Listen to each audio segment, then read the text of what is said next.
আসসালামু আলাইকুম, আশা করি সকলে অনেক ভালো আছেন। তো আপনাদের দয়া আমি আলহামদুলিল্লাহ ভালো আছি। তো আজকে আপনাদের মাঝে আরেকটা বিশেষ ব্লগ নিয়ে চলে আসলাম। তো এই ব্লগ ভিডিওটা ছিল আমি আজকে আমার মাকে সারপ্রাইজ দিব। তো আজকে রোজ ডে স্পেশাল, আমি আজকে আমার মাকে গোলাপ ফুল উপহার দিব। তো তার জন্য যেতেছি আজকে ফুল কিনতে গোলাপ ফুলের দোকানে। তো আমার পকেটে আসলো মাত্র 140 টাকা। তো 140 টাকা দিয়ে গোলাপ ফুল দিবে কিনা এটা ভাবতে ভাবতে যেতেছি আজকে বাজারে, নবীনগর বাজারে। তো নবীনগর বাজারে যেতে যেতে একটা জিনিস ভাবতাছি, মানুষ তো এই রোজ ডে উপলক্ষে তাদের প্রেমিক প্রেমিকাকে কত গিফট দিবে। আমি না হয় আমার মাকে গিফট দিলাম গোলাপ ফুল দিয়ে। সামান্য কিছুটা গোলাপ ফুলের জন্য যদি আমার মা খুশি হতে পারে তাহলে এটাই আমার জন্য সবচেয়ে বড় খুশি। তো তার জন্য আমি যেতেছি গোলাপ ফুলের দোকানে। আর আমাদের বাজারে, নবীনগর বাজারে নিউ মার্কেটের উপরে গোলাপ ফুলের দোকানটা, ওই গোলাপ ফুলের দোকানটা আমার বন্ধুরই, আমার বন্ধু আপনের। তো ওর দোকানে আইসা বলতেছি যে আমার একটা গোলাপ ফুল লাগবে, যেভাবে হোক একটু সুন্দর করে বানাই দিবি যাতে করে আমার মাকে আমি খুশি করাতে পারি। আর এই গোলাপ ফুলটা আমি আমার মার জন্য নিয়ে যাব। মানুষ তো তাদের জিএফ বিএফ এর জন্য নিয়ে যায়, আজকে না হয় আমি আমার মাকে এই গোলাপ ফুলটা দিয়ে খুশি রাখবো। তো এই বলতে বলতে এখন আমি গোলাপ ফুলের বানানো শুরু করবো। এখন আমার ছোট ভাই আলিফে তো অনেক সুন্দর করে, অনেক খাটনি করে, পরিশ্রম করে গোলাপ ফুলটা বানাবে, অনেক ধৈর্য সহকারে আজকে আমার ফুলটা বানাই দিবে। তো আমি বলতেছি রিল্যাক্সে বানা, আমার কোনো তাড়াহুড়া নাই, তুই আস্তে আস্তে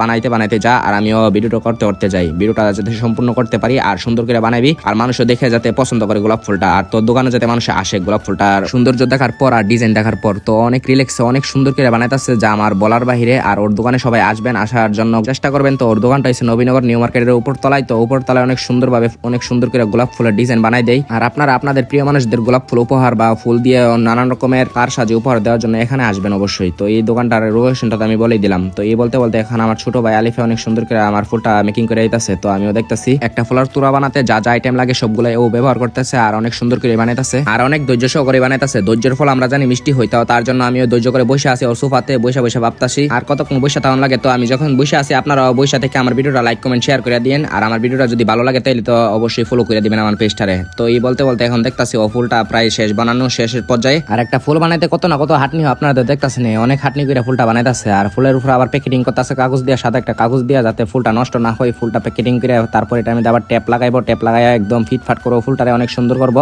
আর ফুল কোন মানুষের নাই বা ভালো লাগে, সব মানুষেরই প্রায় ফুল ভালো লাগে। ফুল দেখতে অনেক সুন্দর অপরূপ এবং ফুলকে কিন্তু সবাই পছন্দ করে। তার জন্য ফুলের তোড়া যদি মানুষকে গিফট হিসেবে দেওয়া যায় বা কারো স্পেশাল মানুষকে যদি গিফট হিসেবে দেওয়া যায়, আমি না হয় আমার আম্মুকে দিলাম গিফট হিসেবে, আমার আম্মু জানি অবশ্যই অনেক পছন্দ করবে ফুলের তোড়াটা পেয়ে। আর আমি আমার আম্মুকে জানাই নাই যে আমি গিফট দিব। আমার আম্মুরে বলছি যে বাসা থেকে আমি আজকে আপনাদের জন্য স্পেশাল একটা গিফট নিয়ে আসবো। আমার আম্মু বলছে কি গিফট দিবি, আমি বলছি যে আনলে দেখতে পারবেন। তো আমি তারপর বাসা থেকে বের হয়ে যাই, বের হওয়ার পর আমি ডাইরেক্ট ফুল দোকানে আইসা পড়ি। আর আমার পকেটে ছিল তখন 140 টাকা। আর 140 টাকা দিয়ে আমি ফুল পাবো কিনা এটা আমি নিশ্চিত ছিলাম না, তারপর আমি এখন ফুলটা পেলাম। আর আপন আমার বন্ধু মানুষ, তার জন্য আমার থেকে কিছুটা ডিসকাউন্ট দিচ্ছে। আপনারা অবশ্যই ওর দোকানে আসলে কিছুটা সময় নিয়ে আসবেন এবং খুব ভালো একটা ফুল নেওয়ার চেষ্টা করবেন। অনেক ডিসকাউন্ট দিয়ে আর অনেক সুন্দরভাবে ফুল বানাই দেয়, খুবই ধৈর্য সহকারে। আর ওর দোকানে আপনারা আসলে যে কোনো ফুল যে কোনো অর্ডারের মারি পেয়ে যাবেন। তো এই বলতে বলতে এখন আমি ফুল নিয়ে আইসা পড়ছি রিক্সাতে। তো রিক্সা করে এখন বাড়িতে চলে যাবো। রিক্সাওয়ালা মামারে বলছি যে আমাদের বাড়িতে নিয়ে যান। তো এও বলতে বলতে এখন রিক্সাওয়ালা মামা নিয়ে যেতেছে। আর দেখা যেতেছে ফুলটা কত সুন্দর লাগতেছে। আর আমি ফুলের গ্রান একটু পরবই শুনতেছি, ফুলের গ্রান শুনতেও খুবই ভালো লাগে, তরতাজা ফুলের গ্রান। তো তারপর আমি বাড়ির সামনে আইসা পড়ছি। রিক্সাওয়ালা মামারা বলছে যে এখানে থামান। তো উনিও থামাই নিছে। এখন আমার আম্মুরে আমি স্পেশাল গিফটটা দিব। আমার আম্মু দেখি কিরকম